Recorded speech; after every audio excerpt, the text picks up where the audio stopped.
Hello there. This is Philip Jeffries, and welcome to COVID and Cult Films. This is a very different video for me. I'm kind of retired from the the YouTube thing.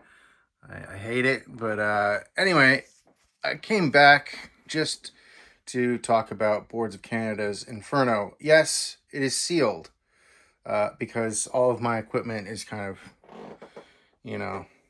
not hooked up right now. Look at this. Even like a drum machine that I had not used in a while is fucked. Two of them actually, which is depressing. But so this is my record room, essentially. I'll get into the Boards of Canada review in a second. I've listened to it 3 times. Just having some coffee, and I think it's a pretty near masterpiece, to be honest. As much as I liked Tomorrow's Harvest, I was a little let down by it. There are some tracks on there that I think are fantastic, like Semena Mertvik, which I thought would be their closer, the final one. And for some reason, I don't know, I thought it sounded like the end to me. And I wanted to point something out too here. Rest in peace, Sonny Rollins. But anyway, I've listened to it 3 times, and yeah, I think it's a near masterpiece. When I first heard it, it got leaked I didn't go to a listening party. I couldn't fucking stand being around. I just, it's not my thing.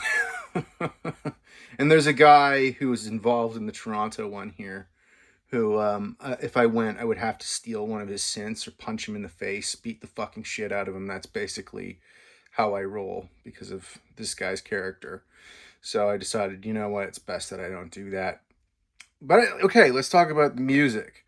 Everybody knows Introit and then Prophecy at 1420 megahertz. That's a damn cool way to open an album. So they've brought this like dark wave thing, some kind of also like Peter Hook like guitars. So guitars are back. Not that they were never not there. You just may not have noticed them on other albums. They're just processed so heavily. And that's something that Boards of Canada do so well. And I would say effortlessly, but I know that there's a lot of effort that goes into it. In an interview, and I can't remember with which outlet, it might have been Wire. Yes, they used to do interviews. As occasional feel good will tell you, you should definitely watch his videos. They're hilarious. They'll take like a fucking week to work on a hi-hat sound.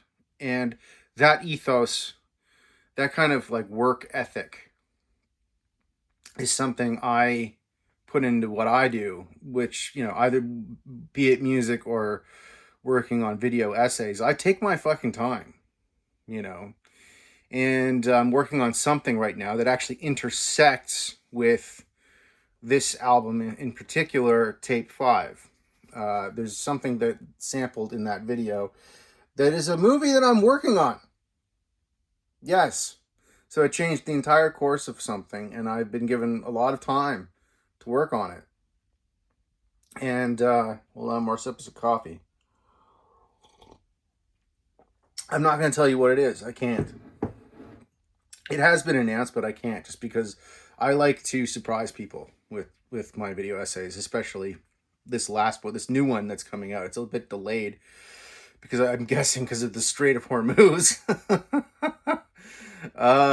But yeah, A Cult Is My Passport. The title of it gives nothing away as to what it's about. But anyway, enough about me and what I'm doing. But yeah, the new essay is going to be somewhat Boards of Canada heavy, and I'm getting paid for it, which is nice. And it was unexpected, completely unexpected.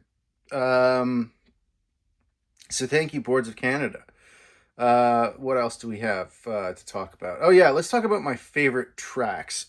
So a lot of people find Father and Son annoying. Some people have said that. I know Occasional Feel Good has said that. I don't find it annoying. I like it. I like the way it's stretched. This album is much more direct.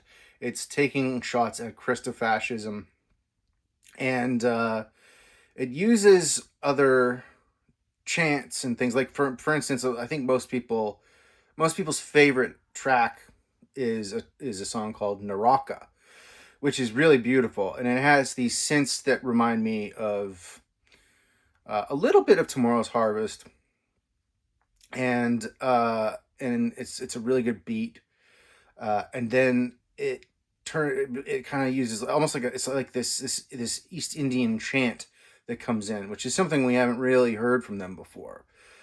They've used like tablas and things like that in the past.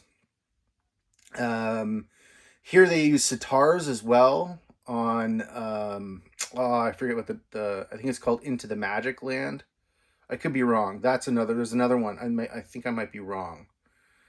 Fuck the title. I'm still learning the titles, folks. I'm still learning the titles. And Into the Magic Land, if I'm right. But anyway, the one where the sitar kicks in is fantastic. It's beautiful. Um, and then there's another one that has a guitar with this um, really interesting synth loop. And that's the thing with this album is a lot of the loops are either 3 bars or 5 bars. So it's kind of hard to see where they start and stop. Um, it's kind of unpredictable for a Boards of Canada album, I would say. I would also say it's kind of the yin to Gio Gotti's yang. And if you know anything about me, you'll know that Gio Gotti, which is right up here, and it's really weathered, so you know I'm an OG. Anyway, who gives a shit? But yeah, my Gio Gotti album. It's this is a little more hopeful, I find. And everyone thought because of the track title Inferno that it would not be, but it is. It's much more hopeful than Gio Gotti is. It just is. It's a really beautiful track. Another sip of coffee. Another track that I really like is Arena Americanada, which if you're a Canadian and you've been paying attention to the 51st State rhetoric, which I'm sure the boys Marcus and Mike have, it's kind of like, I mean, I think they're kind of predicting, which is what I predicted, is a war over resources. We have the world's largest, we have the most fresh water in the world, so yeah. You can expect the declining United States to try and come for us. However, China has our backs now, so you might want to fuck off. But on the flip side of that, Arena Americanada is also just this thumping track. It's like a cyborg band, like cyborg prog band, and it also feels like they're coming back and they're like, okay, we know the imitators, we know they're good. Like I like Calm Trues and things like that. I don't like Tycho, but Calm Trues I think is kind of fun. But it's kind of like them saying like, no, we're the real ones. We're back and we do it better than the imitators. No one can actually do it quite like us. So I when I first heard the album, and I liked it off the bat, and I gave it like an 8.9 in my head. Second listen, I gave it like a 9.1, and then I got a little lit on Friday night and listened to it with some edibles in my system, a couple beers, maybe a couple pills, and it was like a fucking spiritual experience. I hadn't felt that way listening to an album since I was a kid. I had this feeling like I was like, am I listening to Kid A again?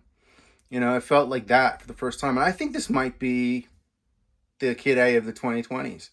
I know that sounds kind of hyperbolic, but at least for me, that's how it felt. I felt really connected to the album, and the textures were turning me on. The production is just on point. It is boom right there in the mix. It hits you.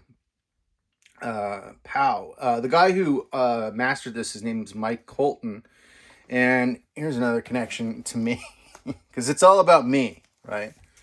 I did as everyone fucking knows, I'll be dining out on this for the rest of my fucking life. But I did the visual essay for Tom York's score on the 4K for the imprint release for Suspiria a couple years back, which was quite a pinch yourself moment. Anyway, but yeah, so that's part of the reason why it sounds so fucking good. Is the mastering is unbelievable, and if you know the mastering on Suspiria, you'll know that's also mastered really well. It sounds incredible. So it's both the production from from Mike and Marcus, and it's also Mike Colton working his magic, because he's really really really good. But yeah, I mean, this is a different kind of video for the channel. But I'm a big fan of the record. I'm a big fan, and Campfire Head Phase, when it came out, I still come back to it. I like it a lot, and I like Tomorrow's Harvest, but I think I love this album. So this is the best since Gio Gotti.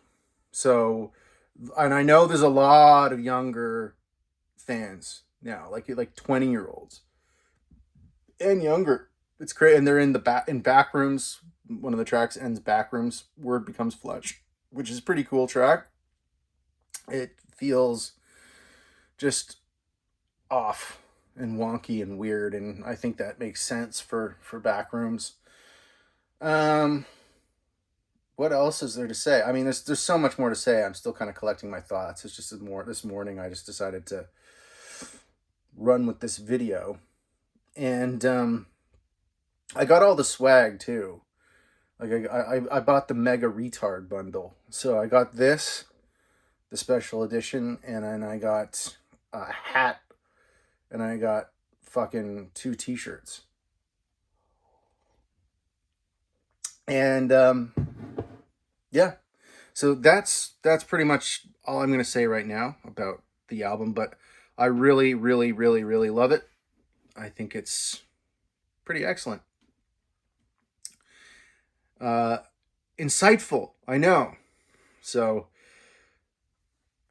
yeah, anyway, it's pretty cool that they've got a lot of younger fans, and as long as they're not annoying. But I'm almost 40 now. I got into them when I was 15. Gio Gotti, as you can see, it is weathered from that there. Yeah, so there it is. That's my review. 9.7. I'm feeling a strong 9.7. Anyway, I think Boards of Canada fans are eating well. So I'll say this. To me, this is like, yes, Gio Gotti Part 2, but it also has a bit of In a Beautiful Place Out in the Country, Gio Gotti, Trans Canada Highway, and a little bit of Campfire Head Phase, all kind of meshed in there together and then brought forward. So it still sounds like Boards, like unmistakably them, but then it's also kind of pushing forward into the 2020s. So it's interesting to see where these guys are in their mid 50s. And yeah. So yeah, that's my amazing fucking review for Boards of Canada. Everyone, have a great day.